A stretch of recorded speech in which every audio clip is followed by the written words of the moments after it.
ABC radio 89.2 FM শুরু হয়ে গেছে কুয়াশা, আর সাথে আছি শারমিন।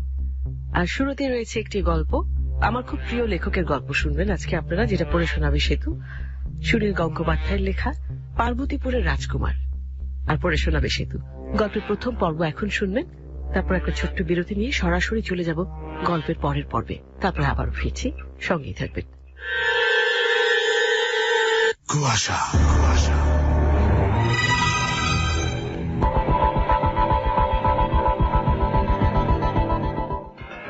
পার্বতীপুর স্টেশনে নেমেই সুজয়ের গা ঝাঝা করে উঠল। দু চোখের কোণ জ্বালা করতে লাগলো একটু একটু, আঙুলের ডগাও ভোতা ভোতা করতে লাগলো। জুন মাসের দুপুর, গন গন করছে রোদ, তাও সুজয়ের হঠাৎ শীত করতে লাগলো। জ্বর আসবার সময় এরকম হয়।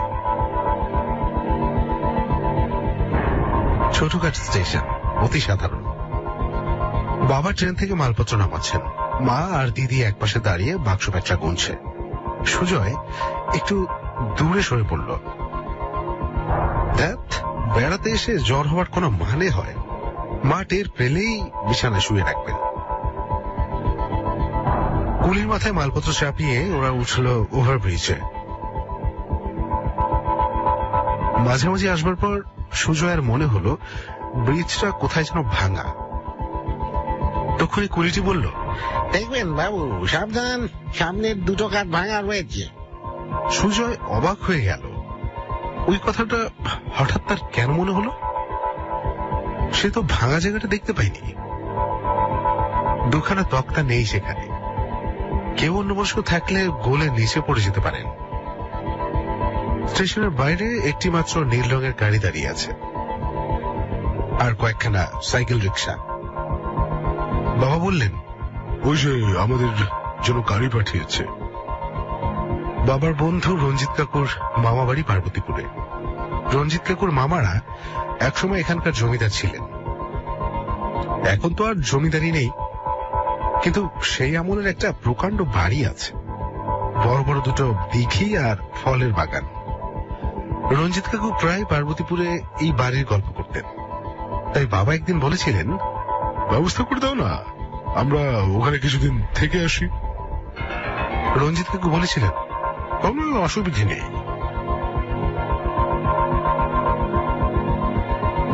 তার এক মামা এখনো সেখানে থাকে। অন্য মামারা কলকাতায়, গ্রামে আর আসতে চান না। কিন্তু তার মেঝ মামা এখানেই থাকতে ভালোবাসেন, তিনি এবারই দেখাশোনাও করেন। রঞ্জিত কাকু তার মেঝ মামাকে চিঠি লিখে সব ব্যবস্থা করে দিয়েছিলেন।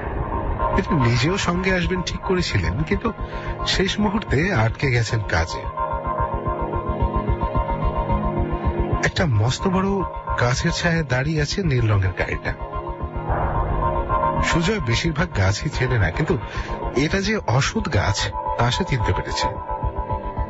পার্বতীপুর স্টেশনের বাইরে এরকম একটা গাছ থাকবে তাও যেন সে জানত। সুজয়ের একই সঙ্গে শীতও করছে, গরমও লাগছে। গাড়ি থেকে একজন লম্বা শুকনো চেহারার লোক নেমে বিনীতভাবে হাত জোর করে বললেন, মেজবাবু নিজে আসতে পারেননি? আপনাদের ট্রেনে আসতে কোন রকম অসুবিধা হয়নি তো? দয়া করে গাড়িতে উঠে বসুন। লোকটির মুখের দিকে তাকিয়ে সুজয়ের মনে হলো হয়তো লোকটা মিথ্যে বলছে।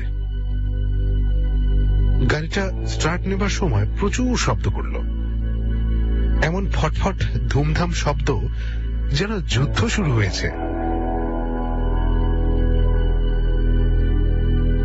কয়েকটা বাচ্চা ছেলে গাড়িটার গায়ে হাত বুলাচ্ছিল, তারা ওই শব্দ শুনে দূরে সরে গেল ভয়ে। একটুখানি পাকা রাস্তার পরই গাড়িটা নেমে পড়ল মাঠের মধ্যে। সেইখান দিয়েই চলতে লাগলো ধুমধামের সঙ্গে। গাড়িটা লাফাচ্ছে যেন ঘোড়ার মতন। ড্রাইভার মুখ ফিরিয়ে বলল, গত বছর বন্যায় এদিককার রাস্তা সব ভেঙে গেছে, গাড়ি চালানোর উপায় নেই। বাবা বললেন, তাহলে গাড়ি আনলেন কেন? আমরা কুলির মাথায় মালপত্র চাপিয়ে না হয় হেঁটেই যেতুম, বেশি দূর তো নয়। ড্রাইভার বলল, না, বেশি দূর নয়, এই মাত্র মাইল 5 ধরুন। বাবা বললেন, আর রঞ্জিত যে বলেছিল স্টেশনের কাছেই বাড়ি? ড্রাইভার বলল, হ্যাঁ, আগে খুব কাছেই ছিল, এখন যে রেল স্টেশনটাই দূরে সরে গেছে। সুজয় বসে আছে ড্রাইভারের পাশে। তার এসব কোনো কথাই বিশ্বাস হচ্ছে না। মিনিট 10 যাবার পরই গাড়িটা ক্যাকর কোকর ভুর ভট শব্দ করে একেবারে থেমে গেল। ড্রাইভার নেমে গিয়ে বনেট খুলে খুঁতখাট আরম্ভ করল। মা বাবার দিকে ফিরে বললেন, আমি বলেছিলাম পুরী যেতে, শুনলে না তো আমার কথা? ড্রাইভার উকি মেরে বলল, উপায় নেই, ঠেলতে হবে। সবাই নেমে পড়ল গাড়ি থেকে। রোদ একেবারে ঝাঝা করছে, তবে গতকালই বোধহয় বৃষ্টি হয়েছিল। মাঠের এখানে সেখানে জল জমে আছে।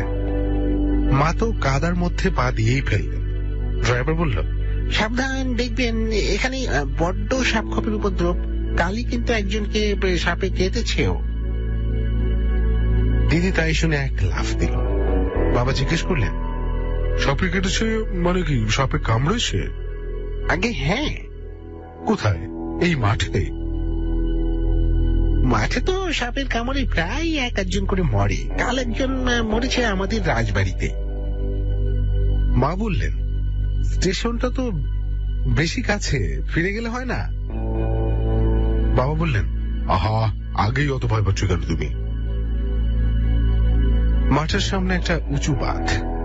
গাড়িটা অনেক কষ্ট ঠেলে তোলা হলো উপরে। সবাই দারুণ ভাবে হাঁপাতে লাগলো। সুজয়ের শরীরটা কাঁপছে, ঠিক ম্যালেরিয়ার রোগীর মতো। ড্রাইভার বলল, এবার উঠে বসুন, আর চিন্তা নেই। গাড়ি চলতে শুরু করলো আবার। সুজয়ের মনে হলো গাড়িটা আসলে খারাপ হয়নি।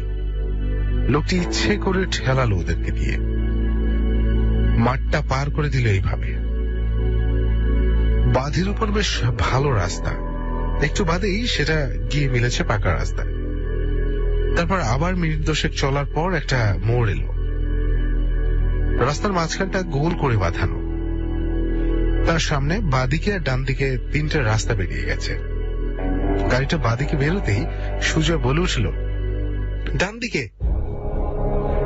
মা বাবা দিদি সবাই তার দিকে তাকালো।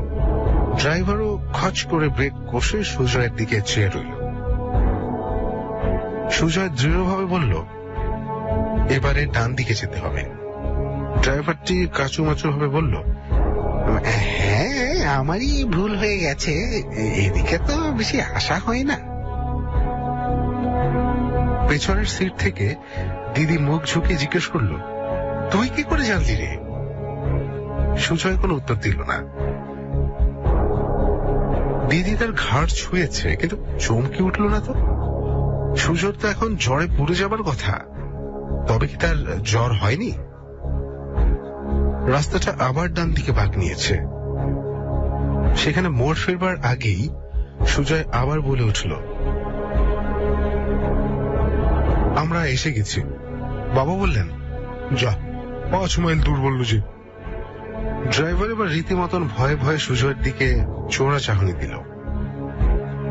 গাড়িটা ডান দিকে ঘোরার একটু পরেই দেখা গেল গাছপালার আড়ালে একটা বিশাল বাড়ি। জমিদার বাড়িকে গ্রামে লোকে রাজবাড়ি বলে। সত্যি রাজবাড়ির মতনই দেখতে। সামনে প্রকাণ্ড লোহার গেট, দুপাশে 2টি গম্বুজ, গেটের পর সুরকি বিছানো পথ, তার দুদিকে নানা রকম ফুলের গাছ আর পাথরের পরি। তারপর বাড়িটা যেন দুর্গের মতন। গেট দিয়ে গাড়িটা ঢোকার সঙ্গে সঙ্গে সুজয় বলল, বাবা, এই বাড়িতে আমি আগে এসেছি। বাবা বললেন, সে কি, তুই কি করে আগে আসবি এখানে? আমি নিজেই কখনো আসিনি। সুজয় বলল, এই জায়গাটা আমার খুব চেনা, এই বাড়িটাও। দিদি বলল, এরকম অনেক বাড়ি ছবিতে দেখা যায়, দেখলেই মনে হয় যে চেনা চেনা। সুজয় বলল, 'না, সেরকম নয়, এই জায়গায় আমি এসেছি।' মা বললেন, আমরা কেউ আসিনি, তুই কি একা এসেছিলি? গাড়িটা এসে থামলো বাড়ির সামনে। থাক থাক সিঁড়ি উঠে গেছে। তারপর পেতলের বল্টু লাগানো একটা মস্ত বড় কাঠের দরজা। গাড়ির আওয়াজ পেয়েও কেউ বাইরে বেরিয়ে এলো না। ড্রাইভারটি সুজয়ের দিকে তাকিয়ে চুপ করে বসে রইল। সুজয় বলল, কি হলো, কাউকে দরজা খুলতে বলুন। সে চমকে গিয়ে বলল, হ্যাঁ হ্যাঁ হ্যাঁ, নিশ্চয়ই। তারপর সে তরতর করে সিঁড়ি দিয়ে উঠে গিয়ে ধাক্কা দিল দরজায়। বেশ কয়েকবার ধাক্কা দেবার পর দরজা খুলে একজন লাঠিয়াল বেরিয়ে এলো।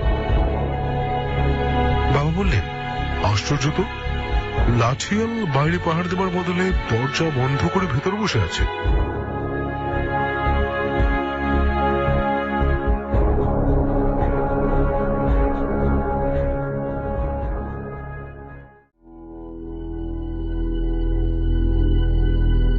লোকটিকে জিজ্ঞেস করলেন, মেজবাবু কোথায়? লোকটি বাবার দিকে চেয়ে রইল, কোনো উত্তর দিল না। সুজয় বলল, এই লোকটি বোবা। ড্রাইভার প্রায় আতকে উঠল সুজয়ের কথা শুনে। ফ্যাকাশে মুখ করে বলল, আপনি কি করে জানলেন? এবারে মা আর বাবা খুব অবাক হয়েছেন। দিদি বলল, সত্যি? ড্রাইভার বলল, হ্যাঁ, রঘু কথা বলতে পারে না। এই রঘু, মালপত্র তোলো।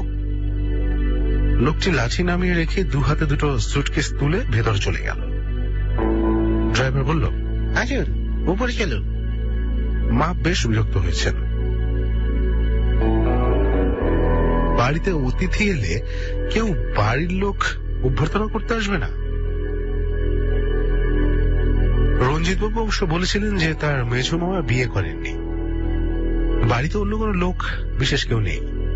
দোতলায় অনেকগুলো ঘর তালাবদ্ধ। সুজয় ড্রাইভারের আগে আগে এগিয়ে গেল। তারপর বারান্দা ঘুরেই ডান দিকে প্রথম ঘরটার দরজা ঠেলে খুলে ফেলল, যেন সে জানত যে এই ঘরটাই তাদের জন্য সাজিয়ে রাখা হয়েছে। শুধু তাই নয়, সুজয়ের পর বলল, মা, তোমাদের এই ঘর, আমি আর দিদি থাকবো 3 তলায়। চলো দিদি, আমাদের ঘরটা দেখে আসি। বাবা বললেন, কি ব্যাপার বলতো খোকা, তুই এসব কি বলছিস? সুজয় মৃদু মৃদু হাসতে লাগলো। তার চোখ জল জল করছে, তাকে অন্যরকম দেখাচ্ছে। বাবা তার কাঁধ ধরে ঝাঁকুনি দিয়ে বললেন, এই খোকা, কি হয়েছে তোর? সুজয় বলল, কি জানি, বুঝতে পারছি না। আমার সবকিছুই মনে হচ্ছে আগে থেকে জানা। এ বাড়িতে আমি আগে থেকেছি। মা বললেন, ছেলেটা খেপে গেল নাকি? এ বাড়িতে ও আসবে কি করে আগে? ড্রাইভার অস্ফুটভাবে বলল, ছোট বাবু। তারপরেই সে তাড়াতাড়ি ঘর থেকে বেরিয়ে গেল। বাবা তাকে ডেকে বললেন, এই যে আপনি চলে যাচ্ছেন, আপনার বাবুর সঙ্গে দেখা হলো না? বাবুর তো শরীর খারাপ, উনি ঘর থেকে বেরোচ্ছেন না। ঠিক আছে, ওর ঘরেই আমরা যাব।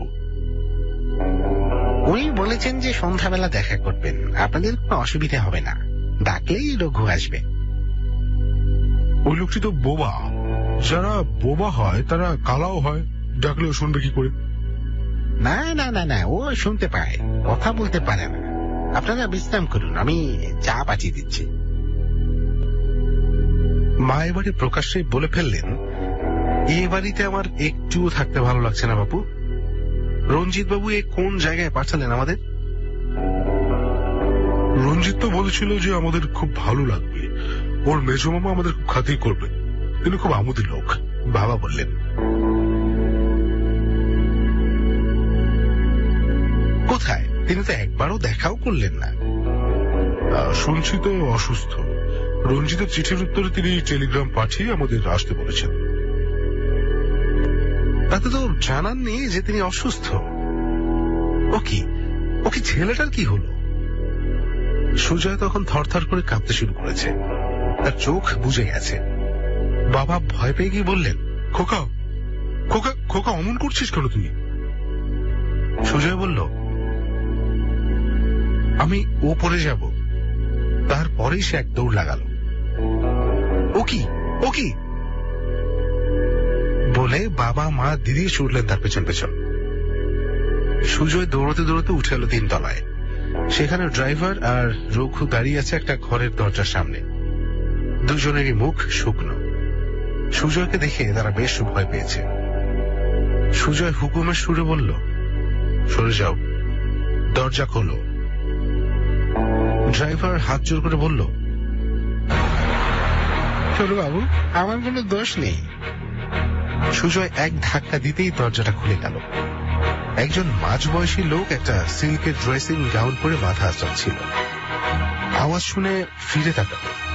লোকটির মাথায় টাক, মুখে কাঁচা পাকা লম্বা দাড়ি। সুজয়কে দেখে লোকটিও বেশ ভয় পেয়ে গেলেন। এক পা করে পিছিয়ে যেতে যেতে বলল, এ কে? সুজয়ের বাবা মাও ততক্ষণে পেছনে এসে দাঁড়িয়েছেন।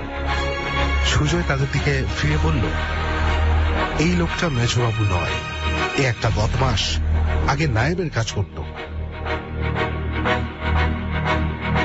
সিল্কের জোব্বা পরা লোকটাও ড্রাইভারের মতো করে বলে উঠল, ছোটবাবু। সুজয় প্রায় লাফিয়ে গিয়ে লোকটার দাড়ি ধরে এক টান দিতেই সেই দাড়ি খুলে এলো হাতে, নকল দাড়ি। লোকটা বিকট সুরে চিৎকার করতে লাগলো, ওরে বাবা, মেরে ফেললো রে, ওরে বাবা, ভূত ভূত, ছোটবাবু ছেড়ে দাও আমাকে, আমি সব স্বীকার করছি, ভূত। ড্রাইভার বলল, ছোট বাবু ঠিকই বলেছেন, এ মেজবাবু নয়, এ ছিল আগে এবারই নায়েব। রঘু আর ড্রাইভার এসে দুম দুম করে লোকটিকে ঘুষি মারতে লাগলো। সে মাটিতে পড়ে কাতরাতে লাগলো। এরপর আস্তে আস্তে সব জানা গেল। দিন 10 আগে এই বাড়ির মেজবাবু হঠাৎ মারা গেছেন। অন্য ভাইরা সব কলকাতায় থাকে, তারা সে খবর জানতে পারেন। ওই নায়েবই ইচ্ছে করে জানায়নি। তার বদলে সে নিজেই মেজবাবু সেজে এ বাড়ি থেকে সব জিনিসপত্র সরাবার মতলবে ছিল। বাড়ির মধ্যে বাইরের লোক বিশেষ কেউ ঢোকে না। ড্রাইভার আর রঘুকে সে ভয় দেখিয়ে নিজের দলে রেখেছিল। নায়েব লোকটি বদমাশ হলেও মোটেও সাহসী ছিল না। সুজয়কে দেখেই ভয় পেয়ে গিয়েছিল। পরে সব কথা স্বীকার করল। বাবা অবাক হয়ে জিজ্ঞেস করলেন, খোকাকে দেখে তোমরা সবাই ভয় পাচ্ছিলে কেন? ছোটবাবুই বা বলছিলে কেন? নায়েব আর ড্রাইভার জানালো যে এ বাড়ির যিনি বড়বাবু ছিলেন তার এক ছেলে ছিল ঠিক সুজয়েরই বয়সী, দেখতেও অবিকল একই রকম। বছরখানিক আগে সে কলকাতা থেকে এখানে বেড়াতে এসে সাপের কামড়ে মারা যায়। সেই ঘটনার পর থেকেই বাবুরা আর এ বাড়িতে আসেন না। মেজবাবু একলাই এখানে থাকতেন। সুজয়কে দেখে আর তার কথাবার্তার ধরনে ওরা সবাই ভেবেছিল সেই ছোটবাবু আবার ফিরে এসেছেন। বাবা বললেন, কেউ মরে গেলে আবার ফিরে আসে কি করে? তোমাদের এইটুকু বুদ্ধি নেই? ড্রাইভার বলল, ছোটবাবুকে তো পুরানো হয়নি। এদেশের নিয়ম হচ্ছে কাউকে সাপে কামড়ালে তার দেহ নদীর জলে ভাসিয়ে দিতে হয়, তাই করা হয়েছিল। লক্ষিন্দর যেমন করে বেঁচে ফিরে এসেছিলেন, সেরকম করে ছোটবাবু নিশ্চয়ই ফিরে এসেছেন। বাবা সুজয়ের কাঁধে হাত রেখে বললেন, যা, এ তো আমাদের ছেলে, এ তোমাদের ছোটবাবু হবে কি করে? কিন্তু সুজয় কি করে এখানকার রাস্তাঘাট, এই বাড়ি সব আগে থেকে চিনল? কি করেই বা জানলো যে রঘু বোবা? নায়েবই মেজবাবু সেজে আছে, কিছুই তো বোঝা গেল না। সুজয় নিজেও সে কথা বলতে পারল না। সুজয় শরীরে আর কাঁপুনিও নেই, জ্বর ভাব ছেড়ে গিয়েছে। আগের কথা আর তার কিছুই মনে নেই।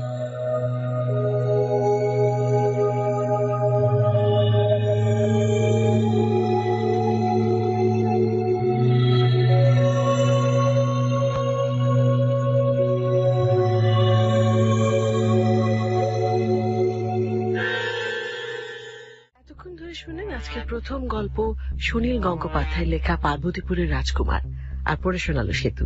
আর সময় হয়ে গেছে আজকের দ্বিতীয় গল্পে যাবার। আজকের গল্প লিখেছেন মশিউর রহমান শান্ত। আসুন তাহলে গল্পের প্রথম পর্বে চলে যাই, তারপর আবারও ফিরছি, সঙ্গেই থাকবেন। আপনি শুনছেন কুয়াশা, এবিসি রেডিও 89.2 FM। কুয়াশা।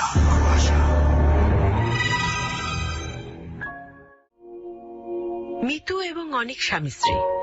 আদর্শ স্বামী স্ত্রী বলতে যা বোঝায়, মিতু এবং অনিক সেরকমই। একজন আরেকজনকে বেশ ভালোই বোঝে তারা। শুধু তাই নয়, অনিকের কিছু ব্যাপার তো একদমই আলাদা। মনের কথা না বললেও কিভাবে যেন মিতুর মনের কথা সে ধরে ফেলে। আর এই মনের কথা বুঝেই 2 বছর আগে বিয়ে করেছিল তারা। বর্তমানে অনেক একটি পত্রিকায় সাংবাদিকতা করছে, এলাকায় বেশ সুনামও কুড়িয়েছে সে। তবে মিতুর বরাবরই এই পেশা অপছন্দ। কি দরকার বাবা মানুষের কুকর্মের কথা রিপোর্ট করে নিজের জীবন ঝুঁকিতে ফেলার? অনেক এসব একদম বুঝতে চায় না, কারণ সাংবাদিকতা শুধু পেশাই নয়, অনেকের কাছে এটা নেশার মতো কাজ করে। তাই যখন যেখানে যে রিপোর্ট পায় সেটাই করে ফেলে। মাঝে মাঝে যে বিপদ আসে না তা না, কিন্তু সে কোনো বিপদকে তেমন ভাবে পাত্তা দেয় না।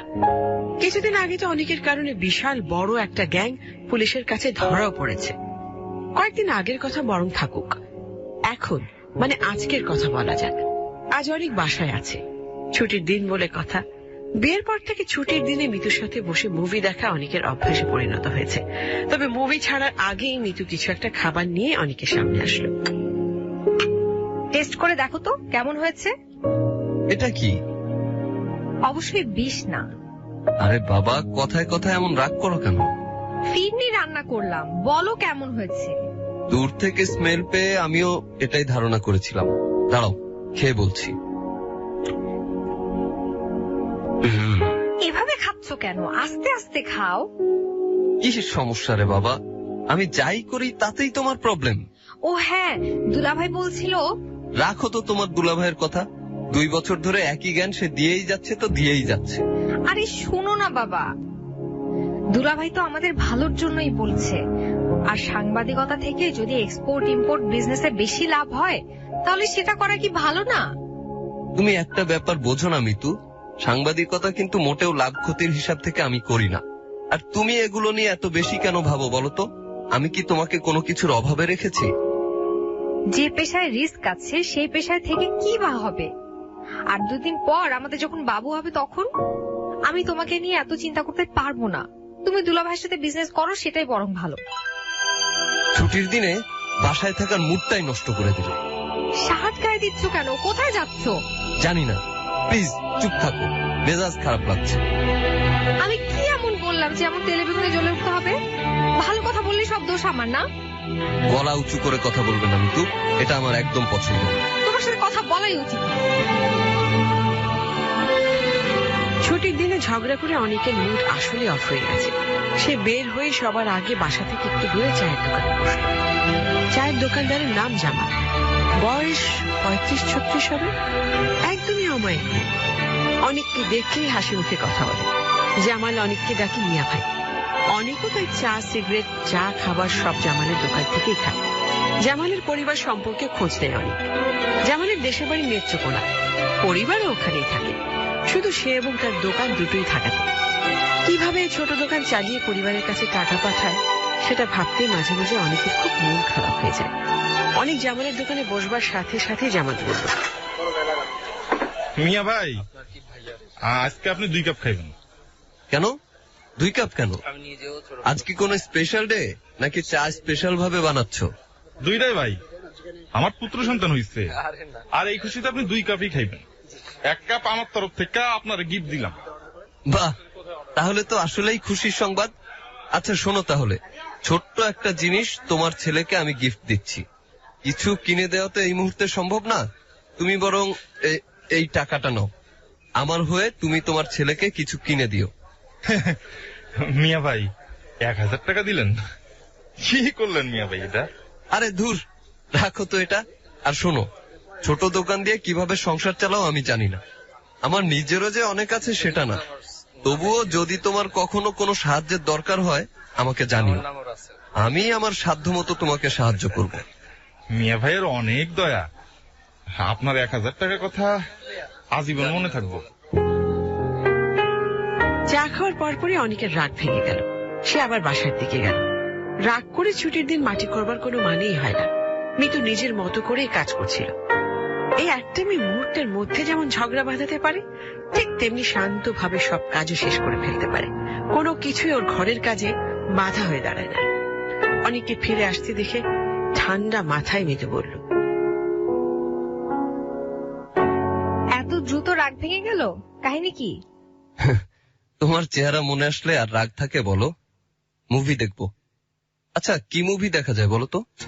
তুমি সিলেক্ট করো, আমি ফ্রি হয়ে আসছি। দ্রুত ফ্রি হও। ঠিক আছে বাবা। বিকেলে বের হবে? চলো আজ বাইরে খাই। বাইরে খেয়ে কোনো টাকা পয়সা খরচ করবার দরকার নেই। আমি ইলিশ পোলাও রান্না করব ভাবছি। যা খাওয়ার ঘরেই খাওয়া হবে। জো হুকুম ম্যাডাম, সংসার আপনার, সো আপনি যা বলবেন সেটাই হবে।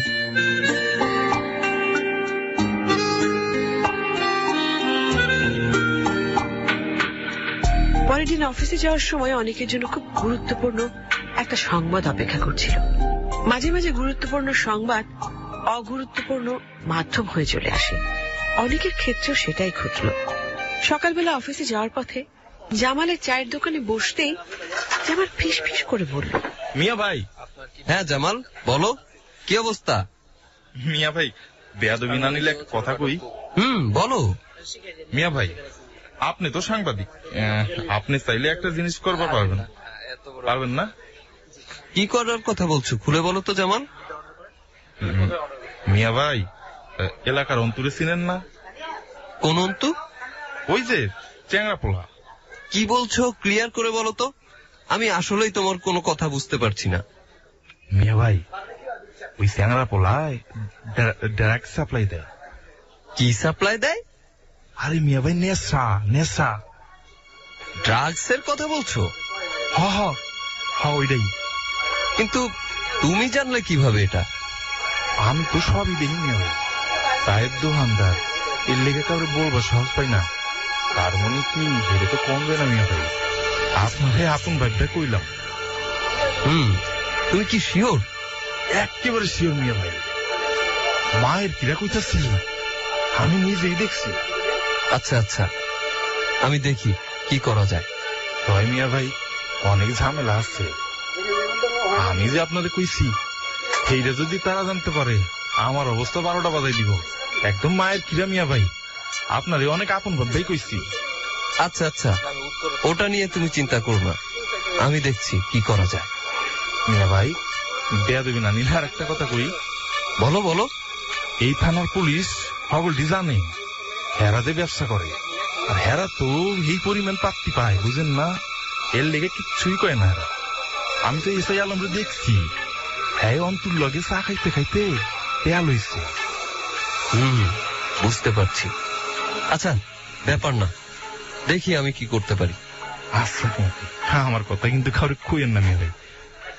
আমি গরিব মানুষ, বুঝেনি তো। পেটে লাত্তি করলে দুনিয়ায় টিকতে পারবো না।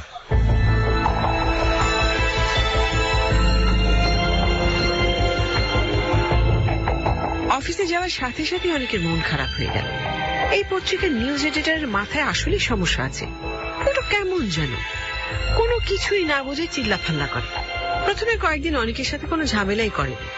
ইদানিং অনেককে দেখলেই ডেকে যা ইচ্ছে তাই বলে। আর এই মুহূর্তে সেই নিউজ এডিটর মাহফুজ খানের পাশে অনেক বসে আছে। তবে এই মুহূর্তে মাহফুজ খান কি বলবেন সেটা সে বুঝতে পারছে না।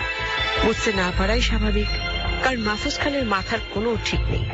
এই গরম তো এই ঠান্ডা, আজই ব্যাক লোক। তবে যখন এই লোক উল্টাপাল্টা কথা বলা শুরু করে, তখন কোনোভাবেই মেজাজ সে স্বাভাবিক রাখতে পারে না। অনেক। জি স্যার। তোমার কি মনে হয় আমি খারাপ লোক? না স্যার, এমন কেন মনে হবে? তোমার কি মনে হয় আমি ঘুষ খাই? ঘুষ খেলে আমার আজ কি থাকতো তুমি কল্পনা করতে পারো? ঘুষ আর আপনি কিভাবে স্যার? দুটা দুই গ্রহের জিনিস। বাহ, সুন্দর কথা বলেছ, দিলে তো মনটা ভালো করে। আমি যে গাড়িটা নিয়ে আসি, এটা আমার বাবার ব্যাংকের টাকায় কেনা। সাংবাদিকতা করে গাড়ি বাড়ি করা যায় না, বুঝেছ? জি স্যার। মন খারাপ করে বসে আছো কেন? কই স্যার, আসলে প্রথমে ভেবেছিলাম আপনি বুঝি ডেকে ঝাড়ি মারবেন। মানে কি অনিক, তোমার ধারণা আমি শুধু ঝাড়ি দেই? আমার আর কোনো ভালো গুণ নেই? না না স্যার, তা কেন হবে? আমার এই ছোট সাংবাদিকতা জীবনে আপনি সেরা একজন মানুষ স্যার।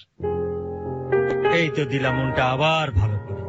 তোমাকে কেন যেন ডেকেছিলাম বলতে পারছি না তো স্যার। তাছাড়া আপনি কেন ডেকেছেন সেটা আমিই বা বলবো কিভাবে? তাও তো ঠিক। স্যার, ড্রাগ নিয়ে একটা প্রতিবেদন করতে চাই। যদি সত্যি সত্যি ইনফরমেশন পাই তাহলে কিছু পুলিশের জড়িত থাকার খবর বের হয়ে আসবে। বাহ, বের করে ফেলো, খোঁজ লাগাও। আমি 2 দিনের মধ্যে যে কোনো সাপোর্ট নিয়ে খোঁজ করে বের করে ফেলবো স্যার। আপনি শুধু আমার পাশে থাকবেন প্লিজ। শিওর অনেক, আমি তোমার পাশেই আছি। যে কোনো হেল্প লাগলে আমাকে জানিও। Thank you sir.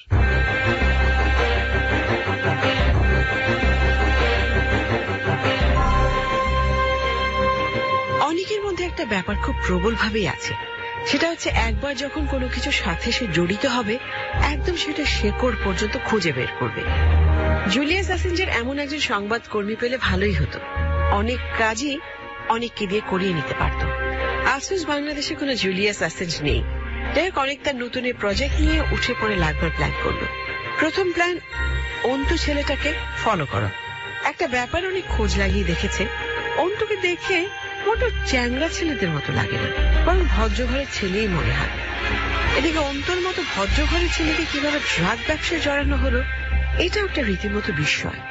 অনেক অন্তুকে ফলো করবার জন্য সবার প্রথম অন্তুর বাড়ির ঠিকানা চিনল। একা একা ঠিকানা বের করা সম্ভব না, তাই সাথে নিল জামালকে। জামাল খুব ভয়ে ভয়ে তার সাথে গেল। মিয়া ভাই, দেখতেছেন? এমন ফিসফিস করে কথা বলছো কেন? তুমি তো চোর না। মিয়া ভাই, আমি এগুলি ভয় পাই। গরিব মানুষ, কখন কার বিপদ আমার ঘরে পড়ে। হল্লা গো। অকারণে প্যানিক হয়েও না তো, আমি তো আছি নাকি? এটাই কি তাহলে অন্তুদের বাড়ি? জি জি জি মিয়া ভাই। বাড়ি দেখে তো মনে হয় না যে এই বাড়ির ছেলে ড্রাগ ডিল করে। দুনিয়াতে কোনো কিছু দেখা কিছু ভাবা যায় না মিয়া ভাই। এই দুনিয়া হইল ভণ্ডগো জায়গা। আরে ভাববেন ভালো, এই খারাপ। খালি খারাপ না, পুরাই খারাপের টিপেহারা। হ্যাঁ, বাড়ি তো চেনা হলো। তুমি যখন এত কিছুই জানো তাহলে আমাকে একটু জানাও কিভাবে ওর পুরো ব্যাপারটা ধরা যাবে। আমি তো ভাই পাশে থাকবার পারলাম না। চেহারাপলা বিকালের দিকে কোচিং এর দিকেই যায়। আপনি যদি আর পিছে পিছে যান তাইলেই দেখতে পারবেন এক কই যায়। সে যার থেকে ড্রাগস নেয় তার নাম কি? তার সম্পর্কে কিছু জানো নাকি? এই এলাকার সবাই জানে মিয়া ভাই, এটা আপনি জানেন না? এই এলাকার সবাই জানে মানে? মানে হইলো হ্যাঁ তো বিশাল ড্রাগ ব্যবসায়ী। আগে অন্য এলাকায় ব্যবসা করতো, যেটা এই এলাকায় হ্যান্ডে পেয়েছে। আমার সাথে আজব ভাবে কথা বলবে না তো। যা জিজ্ঞেস করি সেটা বলো। নাম কি তার? জি মিয়া ভাই, হ্যাঁ নাম শহীদ। আর হ্যাঁ থাকে হচ্ছে ওই ঘন্টি ঘরের সামনে। তুমি ওদের সম্পর্কে এত কিছু জানো কিভাবে? মিয়া ভাই, আমি তো গরিব মানুষ, কিন্তু আমাকে তো চোখ কান আছে। কোন দিকে কি হয় সবই খবর রেখে নিয়ে। আচ্ছা, তাহলে তো এটাও জানো শহীদের সাথে আর কে কে আছে? আমি কি আর বন্ধু লাগে মিয়া ভাই? আমি যা জানি সবই তো আপনারা জানিস। কি মিয়া ভাই, জানাইছি না? যদি আরো কিছু জানবার পারি তাও আপনারা জানাবো। তবে মিয়া ভাই, একটা কথা কসম দিয়ে কন, আপনি কোনোদিন কাউরে কইবেন না যে আমি আপনারে কইছি। বলেছি তো কাউকে বলবো না। আর শোনো, আমার আর কিছু ইনফরমেশন লাগবে। যা যা লাগবে আমি তোমাকে জানাবো। তুমি আমাকে এসব ইনফরমেশন এনে দেবে।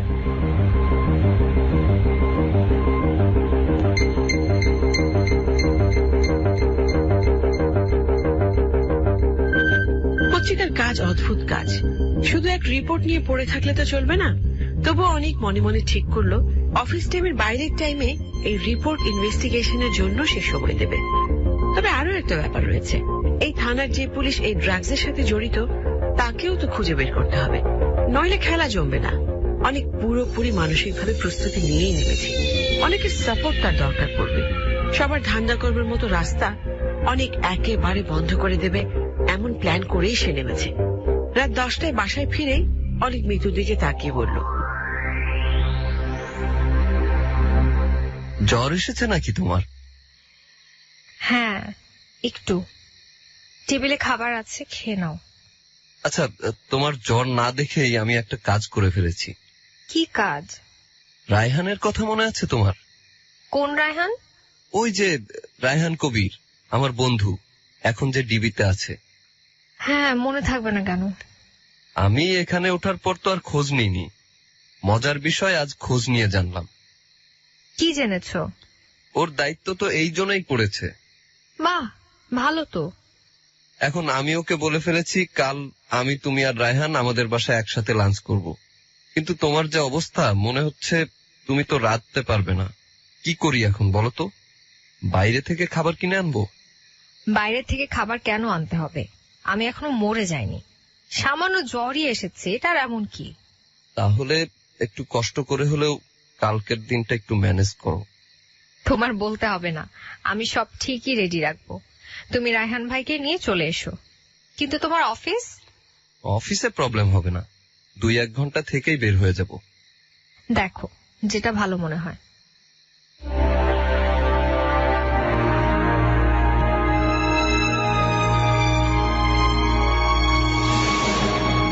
পরের দিন অনেকের বন্ধু রায়হান কবির অনেকের বাসায় ঠিক সময়ে চলে আসলো।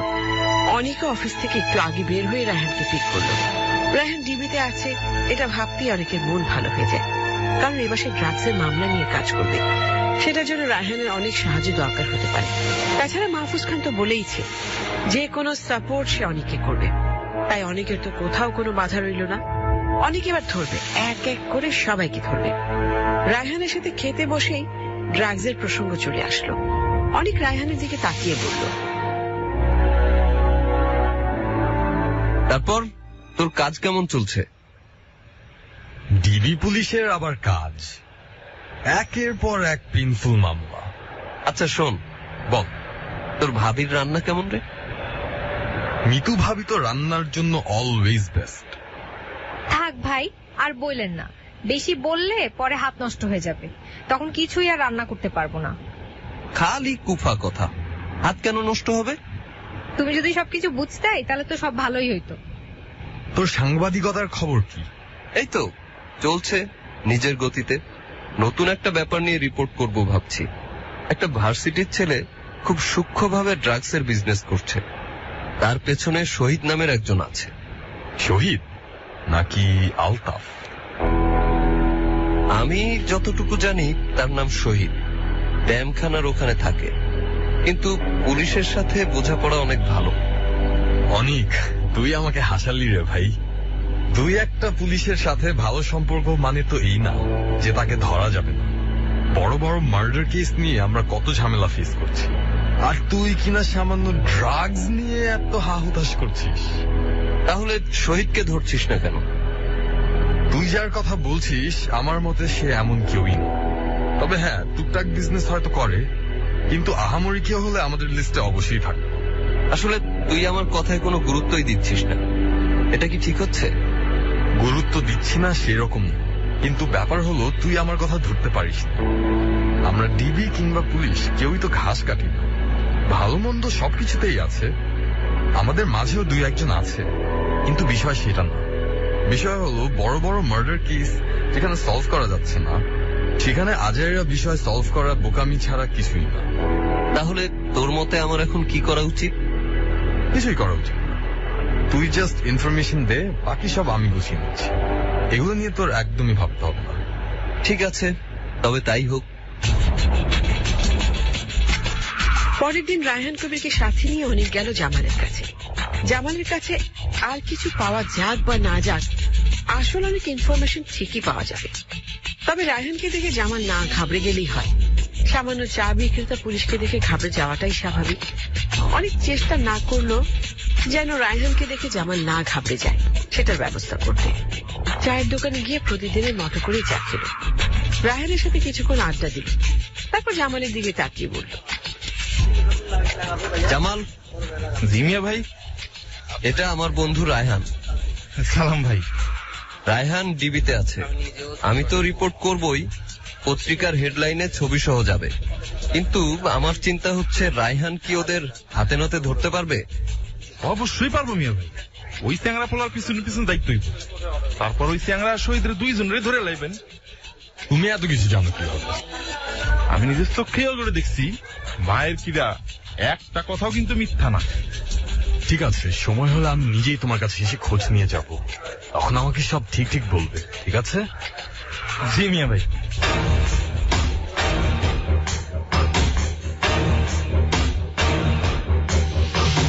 তুই এগুলো নিয়ে টেনশন করিস না। ছিচকে ব্যবসায়ী দুই একটা চর থাপ্পড় দিয়ে হাজতে ভরলেই ঠিক হয়ে যাবে। যা ইনফরমেশন পেয়েছি তাই করেছি।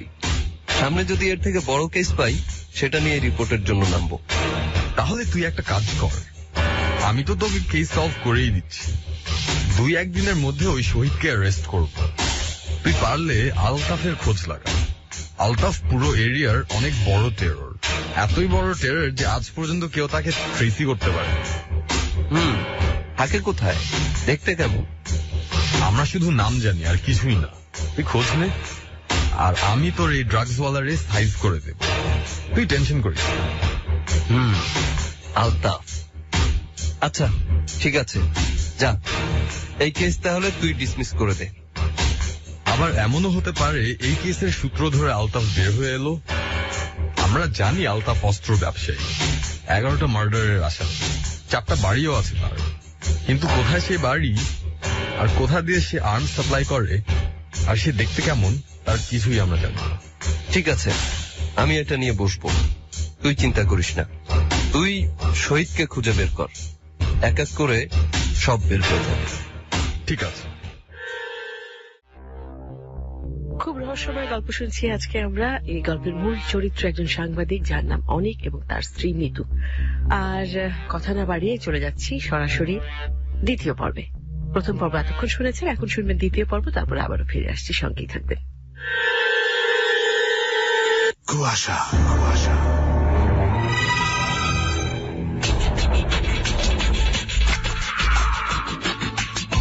মজার বিষয়, 2 দিনের ভেতর শহীদ, অন্তু এবং তার সাথে আরো কয়েকজনকে গ্রেফতার করা হলো।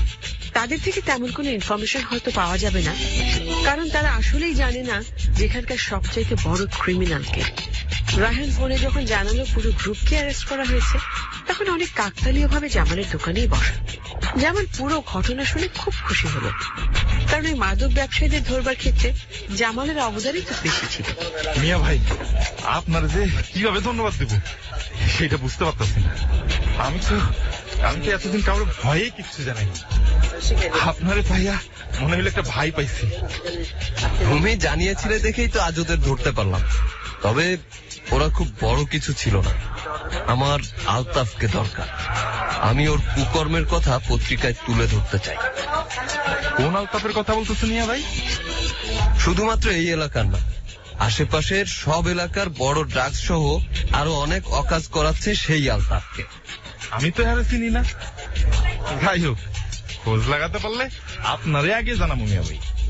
তোমার দোকানের চারপাশে কিছু ছেলে পেলে অলওয়েজ ঘুরে, কাহিনী কি? কাহিনী কিছুই না, এলাকার পোলাপান, খেলার মাঠ নাই যাইব কই, তাই সাহেব দোকানের আশেপাশেই ঘুরে। যাই হোক, আলতাফের ব্যাপারে কোনো তথ্য পেলে আমাকে জানিও। ঠিক আছে মিয়া ভাই।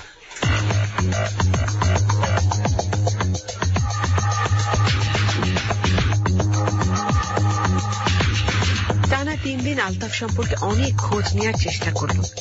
4টা বাড়ির মালিক, অথচ তাকে খুঁজে পাওয়া যাবে না, এটা কি মানা যায়?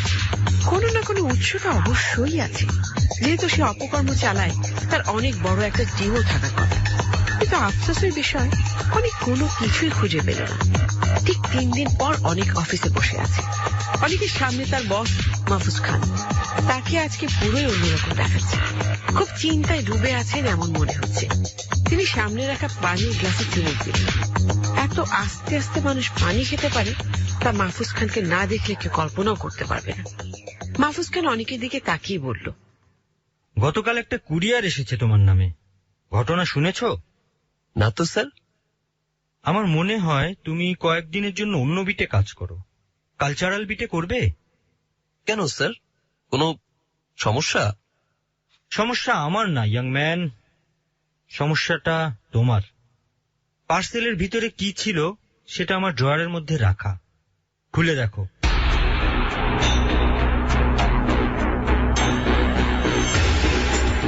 অনেক দ্রুত ড্রয়ার খুলে দেখলো একটি কাফনের কাপড় আর একটা চিঠি রাখা, কিন্তু এগুলো অনেকের কাছে কে পাঠাবে সেটা অনেক হিসাব মেলাতে পারল না। অবাক হয়ে চিঠিটা খুলল। চিঠিতে বড় বড় করে লেখা, মৃত্যুর কোনো সময় নেই, সেটা আজও আসতে পারে, কালও আসতে পারে। অনেক খুব অবাক হলো। পুরো চিঠিতে এক লাইন লেখা। বিষয়টা আসলে বিস্মিত করার মতো বিষয়। সে অবাক হয়ে মাহফুজ খানের দিকে তাকিয়ে পড়ল। স্যার, এমন চিঠি কে পাঠাতে পারে বলে আপনার মনে হয়? কে পাঠিয়েছে সেটার চেয়ে বড় চিন্তার বিষয় হচ্ছে কি পাঠিয়েছে। তুমি পারলে এখনই থানায় একটা জেনারেল ডায়েরি করে রাখো। তা না হয় করলাম, কিন্তু জীবন আগে, অনেক বেঁচে থাকা ইম্পর্টেন্ট। স্যার, আপনি যদি এই সামান্য জিনিসে ভয় পেয়ে চুপ করে যেতে বলেন, তাহলে আমি স্যার কোথায় যাব? চুপ থাকতে বলছি না, বলছি সাবধান থাকো। সাবধান থাকার জন্য কয়েকদিন তুমি কালচারাল পেজে কাজ করো, সেটা তোমার জন্য অনেক ভালো হবে।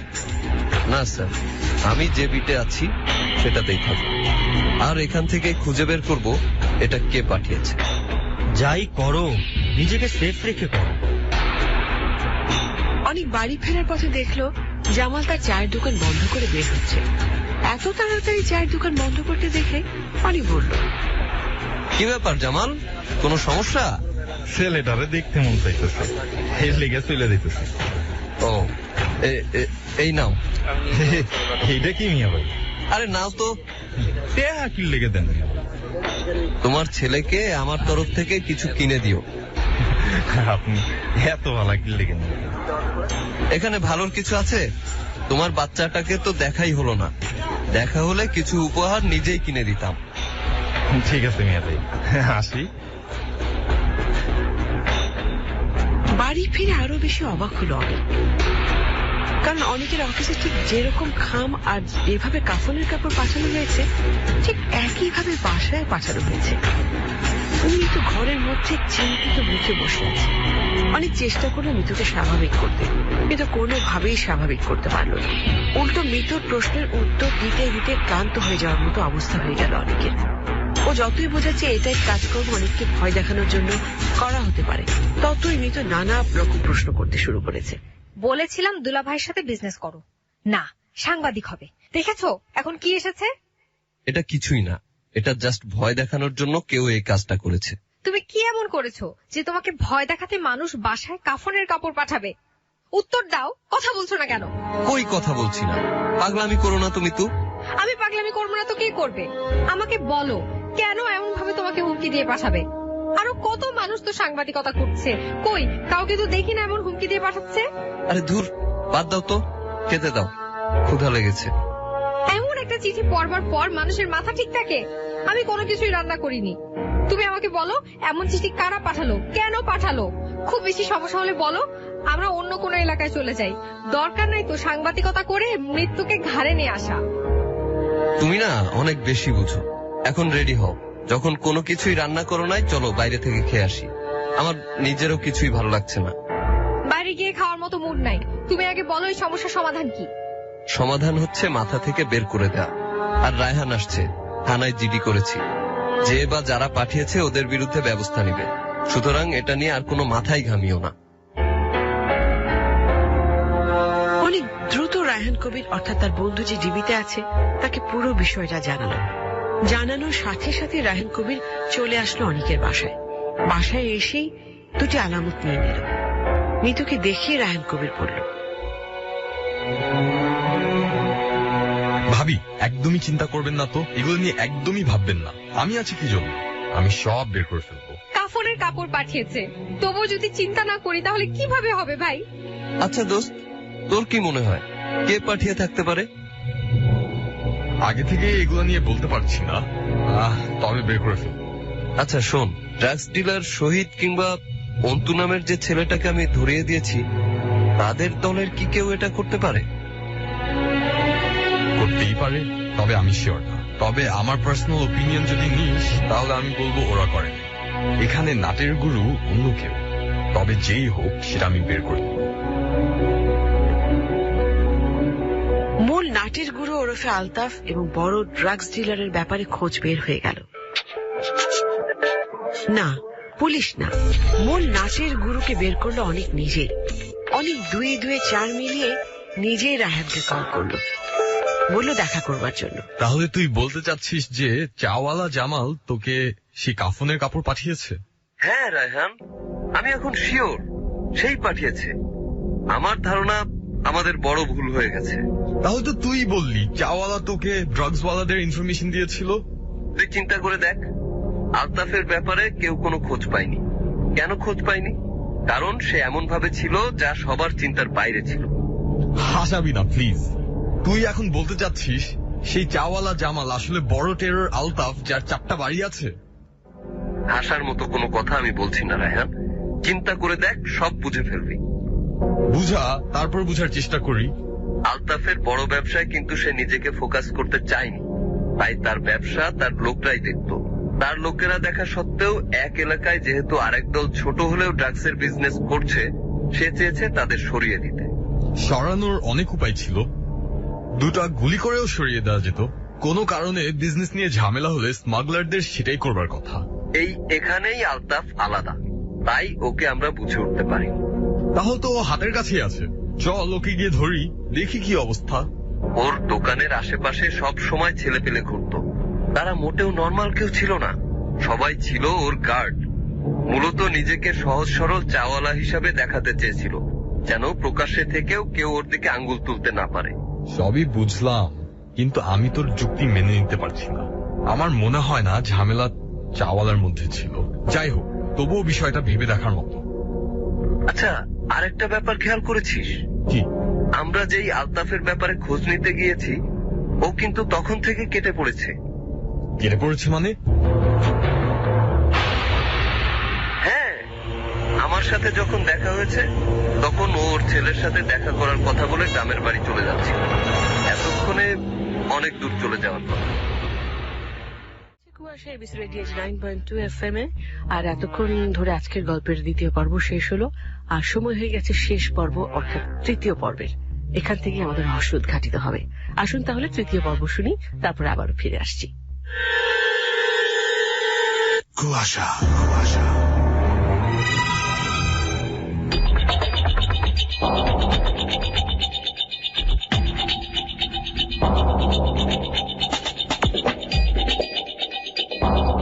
অনেকের কথা মোটেও গুরুত্বের সাথে নিচ্ছে না রায়হান কবির। কেন নিচ্ছে না সেটার পেছনে কারণও আছে। তবে বর্তমানে চাওয়ালা জামালের কি খবর সেটা বলা যাক। যাকে আলতাফ মনে করেছে অনেক, সে চাওয়ালার লাশ পাওয়া গেছে কিছুক্ষণ আগে। যে লোক গ্রামের বাড়ি চলে যাবে সেই লোক মরে পড়ে আছে এলাকার পুরনো একটি বিল্ডিং এর ছাদে। এবার কাহিনীতে একটু টুইস্ট সত্যিই চলে এসেছে। সেই চাওয়ালা জামালের লাশের সামনে দাঁড়িয়ে আছে রায়হান কবির। এই লোক শীর্ষ সন্ত্রাসী আলতাফ, এটা অসম্ভব। লাশের পাশে আলামত হিসেবে 1000 টাকা পাওয়া গেছে। টাকাটা বাইরেই পড়ে আছে। এভাবে বাইরে টাকা পড়ে থাকার কি অন্য কোনো মানে আছে? রায়হান কবির মনে মনে 7-5 ভাবছে, কোনো কুল কিনারা পাচ্ছে না। আলতাফ মূলত ছদ্মনাম, এই ব্যাপারে কোনো সন্দেহ নাই। কিন্তু এই লোকের কিসের এত ক্ষমতা যে তাকে পুলিশ, ডিবি কেউ ট্রেস করতে পারছে না? রায়হান কবির সিগারেট ধরালো। সিগারেট ধরাতে ধরাতে অনেক চিন্তা ভাবনা করতে লাগলো। এমন সময় হঠাৎ কি যেন তার মনে হলো। সে সোজা চলে গেল অনেকের পত্রিকা অফিসে। পত্রিকার অফিসে অনেক ছিল না, ছিল মাহফুজ খান। রায়হান মাহফুজ খানের সাথেই কথা বলা শুরু করলো। কেমন আছেন আপনি? জি ভালো। আসলে পুলিশের লোক আমার অফিসে, হঠাৎ কোনো কারণ আছে কি? না, তেমন কোনো কারণ নেই। আপনাদের এখানে ক্রাইম রিপোর্টার অনেক আমার বন্ধু। আমি মূলত ওর সাথেই দেখা করতে এসেছিলাম। অনেক তো এখনো আসেনি, আসবে মনে হয়, কিংবা আজ হয়তো ওর ডে অফ। অনেককে যে হত্যার হুমকি দিয়েছে সেই চিঠিটা কি আপনার কাছে আছে? কিংবা ওই কাপড়ের কাপড়?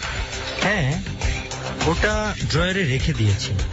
অনেককে বলেছিলাম জিডি করার জন্য, জানি না ও জিডি করেছে কিনা। আমি কি এটা নিয়ে যেতে পারি? আপনারা আইনের লোক, আপনি যদি এটা নিয়ে যেতে চান আমি কি আপনাকে কখনো না করতে পারি? তাহলে এটা আমি নিয়ে যাচ্ছি। আপনার ইচ্ছা, তবে খেয়াল রাখবেন আমাদের কারো জীবন যেন রিস্কে না থাকে। দিনকাল খারাপ, কি আর বলবো, আমার থেকে আপনারাই এগুলা ভালো জানেন। তবে মানুষ বোঝা মুশকিল, কে যে বিপদে আর কে যে বিপদে না, সেটা ধরতে পারাই কঠিন।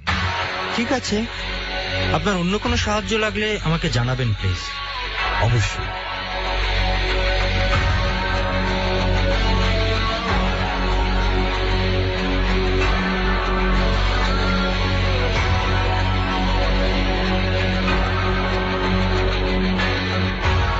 অনেক মৃত্যুর পাশে বসে আছে, কিন্তু অবাক হয়ে অনেককে দেখছে। অনেকের মনে কেমন যেন অদ্ভুত একটা শান্তি কাজ করছে। কিছুক্ষণের মধ্যে নতুন একটা মুভি দেখবে অনেক এবং মিতু। তোমাকে এমন খুশি খুশি লাগছে কেন? কেন, খুশি থাকা কি দোষের কিছু? আমাকে চিন্তায় রেখে নিজে খুশি থাকা অবশ্যই দোষের। তুমি অহেতুক চিন্তা করলে কে কি করতে পারে বলো? বাড়িতে কাফনের কাপড় আসবে, চিঠিতে মৃত্যুর হুমকি দেয়া থাকবে, তুমি হাসি মুখে মুভি দেখবে, আর আমি চিন্তায় থাকবো না? তুমি মোটেও চিন্তা করো না, সবকিছু ঠিক হয়ে যাবে। ঘরে বসে বসে ঠিক হয়ে যাবে বললে যদি সত্যি ঠিক হয়ে যেত তাহলে তো ভালোই হতো। তুমি একটু বেশি চিন্তা করো। এখন মুভি শুরু হচ্ছে, চলো মুভি দেখি। তুমি দেখো যত সব।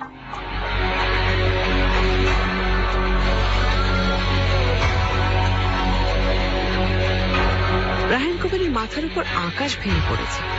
তার গোয়েন্দা বিভাগের কিছু কর্মকর্তা আলতাফের পেছনে লেগে থাকার ট্রাই করে যে খবর বের করেছে, তাতে মাথায় আকাশ ভেঙে পড়বার অবস্থা হওয়াই স্বাভাবিক। তাছাড়া সবচেয়ে বড় ব্যাপার, ইনফরমেশন নতুন করে যা আসছে তাতে সবকিছুই এখন এই শেষ পর্যায়ে এসে নতুন করে ভাবতে হচ্ছে। দুয়ে দুয়ে যেমন 4 হয় ঠিক তেমনি 3-এর সাথে 1 যোগ করে 4 হয়। এটা রায়হান কবির ভুলে গিয়েছিল। নতুন করে ভেবে এখন অনেক কিছু যোগ বিয়োগ করতে হবে। তারা কি ইনফরমেশন অনুযায়ী যে প্রমাণ মিলেছে সেটা নিয়ে কাজ করতে হবে। রায়হান কবির একজন অফিসার নিয়ে সোজা রওনা হলো অনেকের বাসার উদ্দেশ্যে। অনেক বোঝাপড়া বাকি রয়ে গেছে। কি খবর অনিক সাহেব? তুই হঠাৎ আর এত অফিসার, কোনো সমস্যা নাকি? সমস্যা কিছুই না, বরং সমাধান হয়ে গেছে। আমিও খবর পেয়েছি যে জামাল মানে ওরফে আলতাফের লাশ নাকি পাওয়া গেছে। হ্যাঁ, তা তো পাওয়া গেছে। শুধু তাই না, আরো অনেক কিছুই পাওয়া গেছে। মানে আসল টেরর আলতাফ ওরফে বাড়িওয়ালা হাসান ওরফে সাংবাদিক অনিক। আপনার গেম শেষ। বন্ধু বলে পার পেয়ে যাবেন তা তো হবে না। পুলিশ নিয়ে ঘুরলেই আপনি পুলিশকে ঘোল খাওয়াতে পারবেন সেই ধারণা তো ঠিক না। মানে আমি কিন্তু কিছুই বুঝতে পারছি না। আলতাফ, যার ঢাকায় 4টা বাড়ি আছে, সে থাকছে একটি ফ্ল্যাটের ভাড়া। ভাড়া থাকার কারণ কি, যেন চট করে সরে পড়া যায়। কত সুন্দর সূক্ষ্ম প্ল্যান, বোঝা আসলেই কঠিন। মানে আমি কিন্তু এখনো কিছু বুঝতে পারছি না। আপনার কিছুই বুঝতে হবে না, আমি সব বুঝিয়ে দিচ্ছি। ক্রাইম রিপোর্টার হিসাবে নিজেকে প্রতিষ্ঠিত করে নিজেই ক্রিমিনাল হওয়া 4টিখানি কথা না। আপনার প্ল্যান ভালোভাবে আমরা ধরতে পারতাম না যদি আপনি নিজের অ্যাড্রেসে নিজেকে হত্যার হুমকি না দিতেন। যেই ছেলেকে আপনি এগুলো আপনার 2 অ্যাড্রেসে পাঠাতে বলেছেন, আমরা সেই ছেলেকে অ্যারেস্ট করেছি। আমি নিজেকে কেন হত্যার হুমকি দিব? এখানে আমার মোটিভ কি? আপনি যখন বন্ধু হিসেবে নয় পুলিশ হিসেবে কথা বলছেন, আমারও উচিত আপনার সাথে সাংবাদিকের মতোই কথা বলা। আপনি একজন সাংবাদিককে এভাবে ব্লেম করতে পারেন না। আমার কাছে প্রমাণ থাকলে আমি যে কারোর সাথে এইভাবে কথা বলতে পারি। আপনি একা খারাপ বলে পুরো সাংবাদিকতা খারাপ তা তো নয়। সুতরাং আমি আপনার সাথে এইভাবে কথা বলতেই পারি। মজার বিষয়, আপনি কাফনের কাপড় একাই কিনেছেন।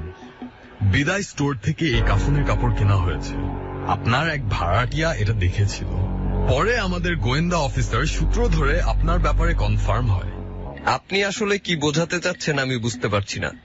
যদি আমি এত খারাপই হই, তাহলে আমি কেন শহীদ কিংবা অন্তুকে ধরিয়ে দিতে আপনার সাহায্য নিব? সেটা আপনি করেছেন নিজেকে হিরো বানানোর জন্য। জামালের দোকানের পাশে আপনার লোকজন সবসময় থাকত। আপনি সেই লোক দিয়ে জামালের মাথায় ঢুকিয়ে দিয়েছিলেন শহীদ আর অন্তুর কথা। জামাল ভেবেছিল সাংবাদিককে বললে সব ঠিক করে দিতে পারবে।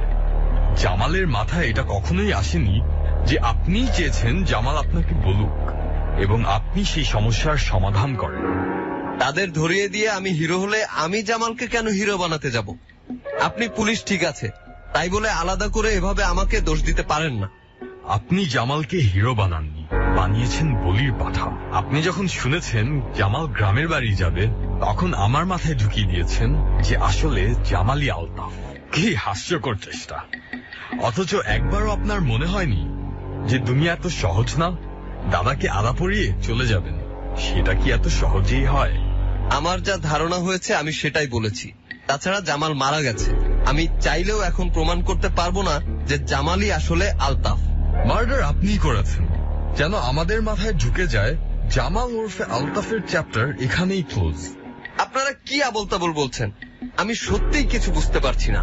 সমস্যা নাই, থানায় চলুন, আর কাল আপনার ছবি পত্রিকায় বড় করে আসবে। সাংবাদিক যখন সংবাদ, তখন এটা তো নিউজ দিতেই হয়। আমরা থানায় মিডিয়াকে থাকতে বলেছি, অনেক কথা বলে ফেলেছি। আর না, এবার চলুন।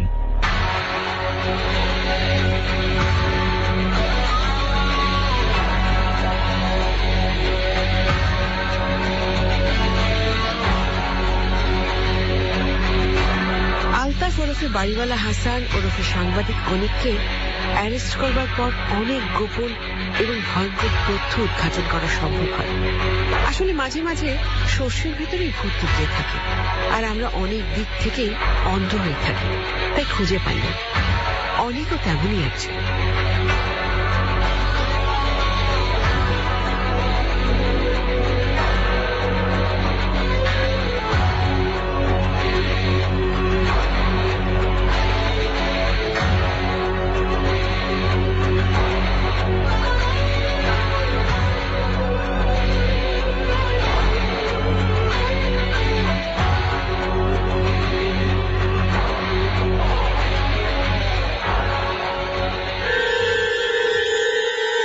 কুয়াশা।